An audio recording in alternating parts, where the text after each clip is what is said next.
राज्य सरकार केंद्र सरकार के कर्मी होना चाहिए, उसका आई कार्ड चाहिए।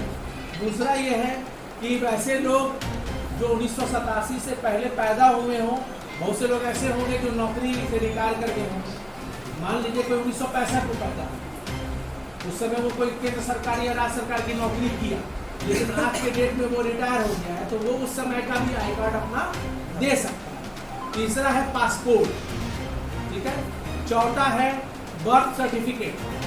पांचवा है अस्थायी निवास प्रमाण पत्र, जो किसी सक्षम प्राधिकार कॉम्पिटेंट बॉडी निकाला होगा। अस्थायी निवास प्रमाण पत्र के बारे में हम एक पर्सनल रिक्वेस्ट करेंगे कि ये दिमाग से निकाल लीजिएगा कि अस्थायी निवास प्रमाण पत्र 6 महीने के लिए वैलिड रहता है, उसकी वैधता हमेशा के लिए रहती है, ये याद रखिएगा। फिर से हम दोहरा रहे हैं, हमारे जकी बाबू भी हैं। अस्थायी निवास प्रमाण पत्र जो है वो अगर सक्षम प्राधिकार द्वारा निर्गत हुआ है और वो अस्थायी निवास प्रमाण पत्र है, अस्थायी आवासीय है, उसकी वैधता हमेशा रहती है। इसलिए प्लीज इस चीज को लोगों तक पहुंचाइएगा। आपकी जानकारी के लिए बता दें कि लगभग 15,000 आवेदन ब्लॉक में आ चुका है। जिसका है वो भी बनवा रहा है, तो नुकसान पब्लिक को होगा। सिस्टम की अपनी एक कैपेसिटी होती है, उसको निकालना, प्रिंट निकालना, कर्मचारी जांच करेगा, उसके बाद फिर वो अपलोड होगा, फिर निर्गत होगा, तो टाइम लगेगा। तो लोगों तक हम ये रिक्वेस्ट सब लोगों से करें, आप सभी लोग जितने लोग यहाँ मौजूद, हमारे प्रेस के भी बंधु हैं, कि आप लोग अपने माध्यम से, सबका सोशल मीडिया से लगाव है, कृपया मेरी इस बात तक जरूर पहुँचाएं कि अस्थायी निवास प्रमाण पत्र अगर एक बार बन गया है तो वो हमेशा के लिए मान्य होगा। उसके अलावा जाति प्रमाण पत्र भी दे सकते हैं जो उस कैटेगरी में आ रहे हैं, SC ST EBC OBC में।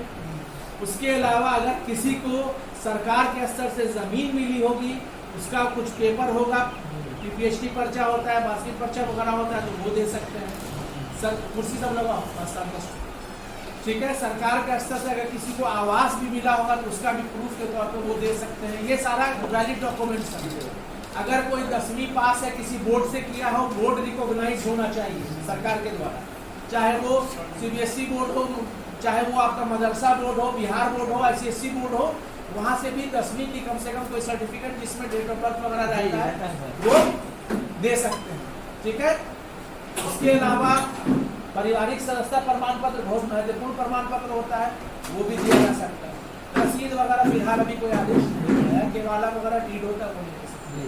अब एक इम्पोर्टेंट डॉक्यूमेंट बता रहे हैं, 2003 की वोटर लिस्ट। 2003 की वोटर लिस्ट इलेक्शन कमीशन के वेबसाइट पे भी है, सभी BLO के पास, तक बहुतों लोगों के पास जी सर, एक व्यक्ति भी उसको डाउनलोड कर सकता है। 2003 की वोटर लिस्ट एक ऐसा डॉक्यूमेंट है कि यदि किसी कोई वो दे रहा है BLO को, तो उसके अलावा किसी और डॉक्यूमेंट को देने की जरूरत नहीं है। इसका इतना बड़ा महत्व है कि इलेक्शन कमीशन ने लगभग बताया कि 4.5 करोड़ लोग ऐसे हैं अभी भी जिनका नाम 2003 की वोटर लिस्ट में है और वो डॉक्यूमेंट वो दे सकते। इतना बड़ा काम आसान हो गया। अभी हम एक मीटिंग कर रहे थे पॉलिटिकल पार्टी के साथ, तो हमारे प्रखंड अध्यक्ष थे JDU के, वो चिंतित थे कि उनके पापा मम्मी का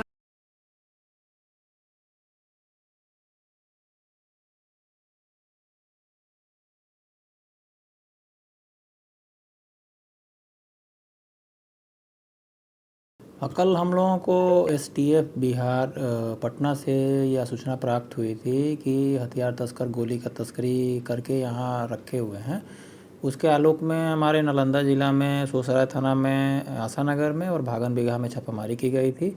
दोनों जगहों से कुल मिलाकर हम लोगों ने 834 गोली विभिन्न बोर के बरामद किए हैं और कुल 4 लोगों की गिरफ्तारी की गई है और दोनों थाना में अलग अलग कांड दर्ज कर अनुसंधान किया जा रहा है। यह बताना जरूरी है कि जो विशेष कार्यबल का यह अभियान था उसमें कैमूर जिला में भी यहाँ का जो मुख्य आरोपी है उसकी गिरफ्तारी हुई है। मुख्य सरगना कौन है सर इसमें? इसका मुख्य सरगना जो है वो रवीन यादव है। क्या ये अंतर्राज्यीय गिरोह है सर? ये इस पर अनुसंधान चल रहा है।